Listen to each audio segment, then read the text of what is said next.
Jordan Bardella est-il un imposteur? Parce que oui, je vous ai déjà fait des vidéos pour vous montrer qu'il était plutôt bon lorsqu'il s'agissait de faire un discours, et vu la popularité qu'il a su gagner, je vous l'avais même mis en première position de mon top orateur 2023.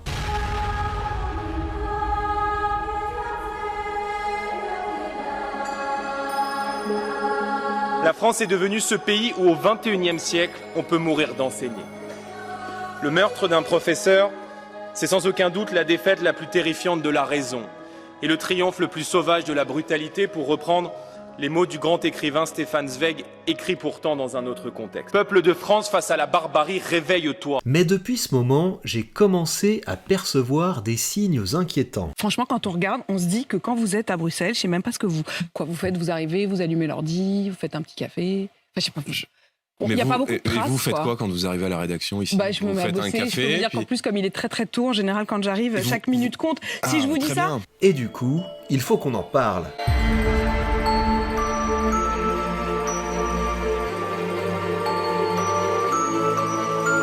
Sur cette chaîne, on n'a pas peur de poser les vraies questions. Jordan Bardella est-il une fraude? Ne répondez pas tout de suite. En vrai, vous avez déjà répondu. Jordan Bardella est-il une fraude?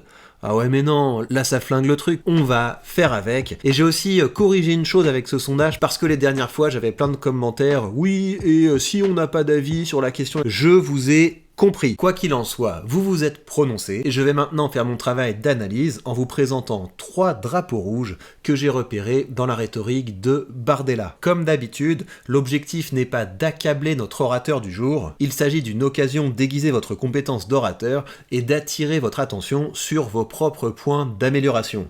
Sur ce, passons au premier point. On entend souvent que Jordan Bardella est monotone, qu'il est austère. Pour moi, ce n'est pas le sujet, car il s'agit là de jugement de valeur, et si on a une bonne image de Jordan Bardella, on dira plutôt qu'il est grave, qu'il est sérieux, qu'il est calme. En vérité, le sujet rhétorique, ce n'est pas qu'il serait austère, c'est qu'il est scripté. Ça m'a notamment frappé lors de son passage chez Apolline de Malherbe, et une fois que je vais vous montrer le truc, vous ne verrez plus que ça. Donc, Apolline attaque Jordan, et assez franchement d'ailleurs. C'est parce qu'en 5 ans, vous avez déposé 21 amendements, quand Manon Aubry en a déposé 3460, quand François-Xavier Bellamy en a déposé 1200. Et face à ça, la première impression, c'est que Jordan est bon. Petite phrase tampon pour aménager son cadre. Madame, pardon. Une bonne punchline pour inverser la vapeur. Ils ont changé quoi, les 3200 amendements de Manon Aubry, pour qui j'ai beaucoup de respect, mais qui consistent à déplacer des virgules? Et même un argument. C'est déplacer des virgules? Oui, les amendements de Madame Aubry consistent à déplacer des virgules. On peut faire du score, J'ai l'un des meilleurs taux de présence de l'ensemble des eurodéputés français, avec 94% d'assiduité au vote. Et quelques minutes plus tard, il se retrouve dans une situation comparable. Si on revient quand même sur les propos de Marion Maréchal, je pense que tu entends Jordan sans cesse sur le terrain, sur les réseaux sociaux, nos électeurs respectifs, nous appeler à ne pas nous taper dessus et à concentrer notre opposition et notre énergie contre nos adversaires communs, qui sont en particulier la gauche et les macronistes. Elle appelle à une forme d'union. Qu'est-ce que vous répondez? Non mais, moi, je pense que l'union fait la France, qu'en plus de faire la force. Et là, on commence à percevoir que c'est toujours la même mécanique qui s'enclenche. Je m'aménage un espace pour poser des éléments de langage et des formules toutes faites. Et je travaille précisément dans ces élections européennes au rassemblement de tous ceux qui veulent que la France reste encore la France. Et oui, bien sûr, ce n'est pas le premier à faire ça, mais je trouve que ça se voit un peu plus et un peu trop chez Jordan Bardella. Et quand il se retrouve dans une situation de confrontation où il se fait invectiver, le script se voit trop. Vous êtes le larbin des grands patrons. Et en réalité, vous dites ici en France, la France aux Français, mais à Bruxelles, ce que vous défendez... Jordan Bardella, une réponse rapide. Faut-il faire une pause sur l'écologie? Là, il aurait dû répondre par un taquet. Le défi climatique est l'un des grands défis à mon sujet. de notre époque et de notre génération. Mais non, il déroule un script comme s'il avait un prompteur dans la tête. Nous Déroulez sommes le tapis rouge au PDG, monsieur. Parmi monsieur les Bardella, plus propres assumez-le. Au monde. Donc c'est très bien, ça lui permet de maîtriser son image la plupart du temps, mais vous connaissez l'adage, tout le monde a un plan jusqu'à ce qu'il se prenne une droite dans les dents. Jordan Bardella aura-t-il la flexibilité, l'adaptabilité nécessaire pour garder une bonne image quand il se fera vraiment secouer? Et ça nous amène au second point. Nous avons donc un candidat qui est à l'aise dans les meetings, qui est à l'aise dans les entretiens, mais qu'est-ce que ça vaut en débat? Et là-dessus, élément inquiétant, Jordan était fuyant. Il a snobé le premier grand débat des européennes, et à la place, il a fait un débat avec Manuel Valls. Vous pouvez nous dire aujourd'hui, monsieur le Premier ministre, les yeux dans les yeux, je me suis trompé. D'abord, nous avons tous des bilans. Évidemment, ceux qui Je mets les deux pieds dans le plat, je préfère... J'ai bien compris, de manière taquine. Mais nous avons tous des bilans. Et ça, désolé, c'est pas sérieux. Et puis, il y a eu ce débat. Français. D'un mot, répondez à Écoutez, l'Europe, c'est très concret. La protection je que vous donne l'Europe du apporte... concret. Je vous donne du concret. La protection que l'Europe apporte aux travailleurs français, elle est très concrète. Au début, Jordan Bardella a encore le script et il est plutôt à l'aise. C'est pour que la France reste la France que je veux construire cette puissance européenne, que vous combattez, vous, dans la lignée de Jean-Marie Le Pen et de Marine Le Pen, et que je défends, moi, dans le sillage de Robert Badinter et de Jacques Delors, oui. Jordan Bardella. Non mais moi je me soucie du quotidien des Français. J'aime éperdument mon pays, mais j'estime qu'aujourd'hui les intérêts de la France ne sont plus suffisamment défendus sur la scène européenne. Puis, il commence à se prendre des taquets. Vos slogans d'estrade sur l'immigration zéro, sur la submersion migratoire, ça s'oppose aux faits qui sont têtus. Et la vérité, c'est que ces slogans d'estrade, eh bien, vous ne les tiendrez pas. Et là, tout de suite, il a moins de prestance. On le sent engoncé, il ne lâche pas les coups. On a en réalité deux visions totalement opposées de la question de l'immigration. C'est-à-dire que M. Glucksmann, Pas seulement de l'immigration. il est contre les frontières, pas moi. Et je suis... Monsieur Glucksmann, Monsieur il Bardella, pense qu'il Monsieur faut la Bardella, générosité vous avec la mentez, terre c'est Vous parlez à entière. sa place, là, laissez-le parler. Monsieur Bardella, vous mentez, c'est faux. Raphaël je ne suis pas Glucksmann. contre les frontières. Moi, j'ai voté contre ce pacte. Parce que quand j'ai lu les différents textes de ce pacte, j'avais en tête deux questions. La première question, c'est est-ce que ça répond à l'indignité? Et l'indignité, c'est la transformation de la Méditerranée en cimetière. C'est moins maîtrisé. Et oui, bien sûr, il joue à l'extérieur face à des journalistes partisans, mais le fait est qu'il n'arrive pas à imposer son cadre. Jordan, la vie est un combat, muscle ton jeu. Nous allons maintenant passer au dernier point qui, selon moi, est le plus inquiétant.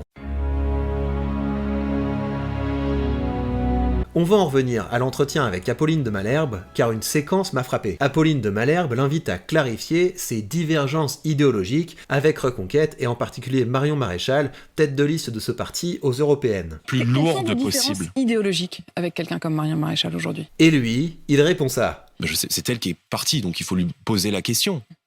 Je pense que beaucoup d'électeurs d'Éric Zemmour, de l'élection présidentielle, ont vocation à travailler à nos côtés. En tout cas, moi, je leur tends la main. Je leur dis, vous êtes des amoureux de la France. La France est aujourd'hui en Mais il y a pas beaucoup de danger. différences entre vous, Venez vous avec estimez? nous. Il y a toujours des différences de forme. Il peut toujours y avoir des différences sur le fond. Mais c'est pas le Lesquelles? sujet. J'en faudrait leur demander. Ils sont candidats aujourd'hui à la tête d'une liste qui est donnée entre 5 et 6%. On est d'accord, c'est un très haut niveau de langue de bois, alors que c'est capital d'être capable de se positionner, de se distinguer idéologiquement de nos adversaires. Mais non, lui, il reste dans le flou. Pourtant, c'est assez clair. Le RN et Reconquête sont deux partis qui sont conservateurs et identitaires sur le plan social.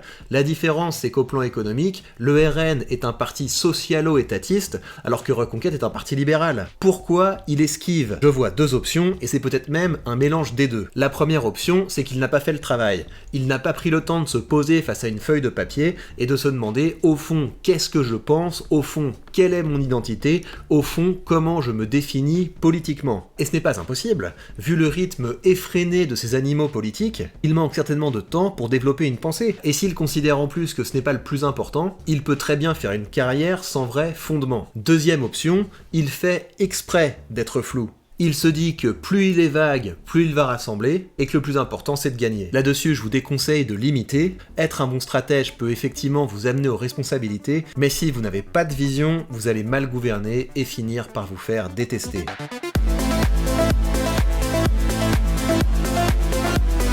Bien voilà, chers amis, pour ce nouvel épisode de Parle, j'espère qu'il vous a plu. Je voulais vous parler d'un projet sur lequel je travaille. J'essaie de réinventer la manière dont on peut créer du contenu, la manière dont on peut gérer une chaîne YouTube et la manière dont on peut gérer la relation avec une communauté d'abonnés. Je vous donne le grand principe, je suis en train de tokeniser une chaîne YouTube, c'est-à-dire que je vais en quelque sorte émettre des actions qui vont permettre aux aux possesseurs de ces actions. Donc on parle de tokens sur une blockchain, donc pour permettre aux propriétaires de ces tokens de recevoir une partie des revenus de la chaîne et également de prendre des décisions sur la politique éditoriale de la chaîne. On parle là de ma chaîne business et pour vous raconter la façon dont ça marche, j'ai organisé un colloque. Donc j'ai organisé un colloque avec un argumentaire. Donc l'objectif c'est de présenter des entreprises qui sont innovantes. Les participants doivent m'envoyer un petit texte en présentant la vidéo qu'ils pourraient produire et les personnes qui seront sélectionnées pourront publier leur vidéo sur ma chaîne. Ils recevront un token qui leur donnera droit à une partie des revenus qui seront générés par la chaîne au cours du mois où on organisera le colloque. Et donc l'objectif c'est que ces personnes, une fois qu'elles ont leur token, eh bien elles pourront décider du thème du prochain colloque, elles pourront contribuer à évaluer les contributions et elles ont également intérêt à ce qu'un maximum de colloques soient organisés parce que plus il y a de colloques, plus il y a de revenus et donc plus la valeur du token qu'elles posséderont va grandir. Donc si ceci vous intéresse, je vous invite à vous rapprocher de la chaîne business et d'aller voir les dernières vidéos que j'ai publiées là-dessus. Je vous invite également à aller télécharger l'argumentaire du colloque si c'est quelque chose qui vous intéresse. Et pour le reste, je vous invite à rejoindre mon cercle des orateurs parce que ce dont je suis en train de vous parler, je pense que ça va faire profondément évoluer la manière dont on crée du contenu, la manière dont on communique, dont on porte des projets sur les réseaux sociaux. Et si vous voulez vraiment comprendre la logique et les outils qu'il y a derrière, je vous enverrai une série d'emails en ce sens si vous êtes inscrit à mon cercle des orateurs. Parce que dans mon cercle des orateurs, évidemment, on parle d'exercice de rhétorique, on parle de plan de discours, on parle de création de contenu, mais on parle également de tous les outils qu'on peut utiliser pour pouvoir aujourd'hui porter des messages et porter des projets. Prenez bien soin de vous et on se retrouve très vite pour de prochaines vidéos.